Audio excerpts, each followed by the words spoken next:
ನೋಡಿ, ಈ ದಾವಣಗೆರೆ ವಿಧಾನಸಭಾ ಕ್ಷೇತ್ರದಲ್ಲಿ ದಕ್ಷಿಣ ಕ್ಷೇತ್ರಕ್ಕೆ ಸಂಬಂಧಪಟ್ಟಂತೆ ಏನು ಉಪಚುನಾವಣೆ ನಡೀತಾ ಇದೆ, ಇದಕ್ಕೀಗ ರಣಕಣ ವೇದಿಕೆ ಏನೋ ಸಿದ್ಧವಾಗಿದೆ. ಈಗ ರಂಗೇರಿದಂತಹ ಈ ಒಂದು ದಾವಣಗೆರೆಯ ಸೌತ್ ಬೈ ಎಲೆಕ್ಷನ್ ಅಲ್ಲಿ ಬಿಜೆಪಿ ಅಭ್ಯರ್ಥಿ ಶ್ರೀನಿವಾಸ್ ದಾಸ ಕರಿಯಪ್ಪ ನಾಮಪತ್ರ ಸಲ್ಲಿಕೆ ಮಾಡಿದ್ದಾರೆ. ಬಿಜೆಪಿ ಕಾರ್ಯಕರ್ತರ ಮೆರವಣಿಗೆ ಮೂಲಕ ಸಾಗಿ ಈಗ ನಾಮಪತ್ರವನ್ನ ಸಲ್ಲಿಕೆ ಮಾಡಿದ್ದಾರೆ.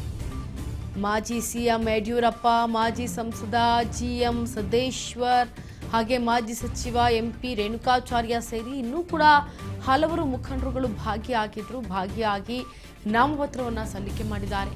ಈ ಬಾರಿ ದಾವಣಗೆರೆಯ ದಕ್ಷಿಣದಲ್ಲಿ ಬಿಜೆಪಿ ಗೆಲ್ಲುವಂತಹ ವಿಶ್ವಾಸ ವ್ಯಕ್ತಪಡಿಸಿದ್ದಾರೆ.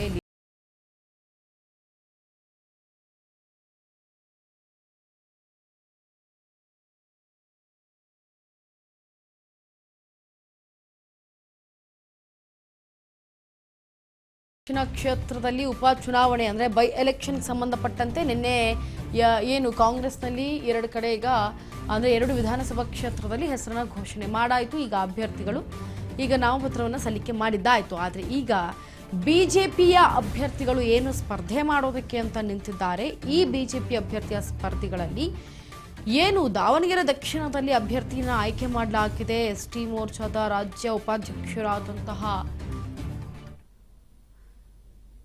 ಶ್ರೀನಿವಾಸ್ ಟಿ ದಾಸ ಕರಿಯಪ್ಪ ಅವರು ಈಗ ನಾಮಪತ್ರವನ್ನು ಸಲ್ಲಿಕೆ ಮಾಡೋದಕ್ಕೆ ಸಜ್ಜಾಗಿದ್ದಾರೆ. ಗಮನಿಸ್ತಾ ಇದ್ದೀರಿ ದೃಶ್ಯಾವಳಿಗಳಲ್ಲಿ ಮೆರವಣಿಗೆ ಮಾಡುವಂತಹ ಮುಖಾಂತರ ನಾಮಪತ್ರ ಸಲ್ಲಿಕೆ ಮಾಡೋದಕ್ಕೆ ಹೋಗ್ತಾ ಇದ್ದಾರೆ. ಜೊತೆಗೆ ಬಿಜೆಪಿ ಕಾರ್ಯಕರ್ತರು ಕೂಡ ಜೊತೆಗಿದ್ದಾರೆ.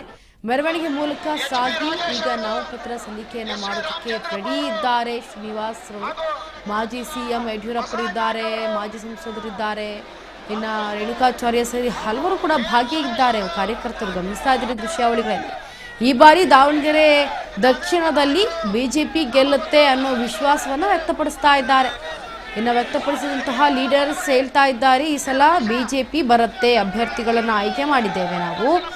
ಒಂದು ದಾವಣಗೆರೆ ದಕ್ಷಿಣದತ್ತ ಶ್ರೀನಿವಾಸ್ ಅವರನ್ನ, ಇನ್ನು ಬಾಗಲಕೋಟೆಯಲ್ಲಿ ಚರಂತಿಮಠ ಅವರನ್ನ, ಈಗ 2 ಕ್ಷೇತ್ರಗಳಲ್ಲೂ ಕೂಡ ನಮ್ಮ ಬಿಜೆಪಿ ಅಭ್ಯರ್ಥಿಗಳೇ ಗೆಲ್ಲೋದು ಈ ಬೈ ಎಲೆಕ್ಷನ್ ಅಲ್ಲಿ ಅಂತ ಒಂದು ಕಡೆ ಮುಖಂಡರುಗಳು ಕಾರ್ಯಕರ್ತರುಗಳು ಭರವಸೆಯನ್ನ ವ್ಯಕ್ತಪಡಿಸ್ತಾ ಇದ್ರೆ, ಇನ್ನು ಮತ್ತೊಂದು ಕಡೆ ಕಾಂಗ್ರೆಸ್ನಲ್ಲಿ ಕೂಡ 2 ವಿಧಾನಸಭಾ ಕ್ಷೇತ್ರಗಳಲ್ಲಿ ನಮ್ಮ ಕಾಂಗ್ರೆಸ್ ಪಕ್ಷ ಗೆಲ್ಲುತ್ತೆ, ನಮ್ಮ ಕಾಂಗ್ರೆಸ್ ಅಭ್ಯರ್ಥಿಗಳು ಗೆಲ್ತಾರೆ ಅಂತ ಅಷ್ಟೇ ಭರವಸೆಯಿಂದ ಸಿಎಂ ಸಿದ್ದರಾಮಯ್ಯ, ಡಿ ಕೆ ಶಿ ಅವರು ಎಲ್ಲರೂ ಕೂಡ ಹೇಳ್ತಾ ಇದ್ದಾರೆ.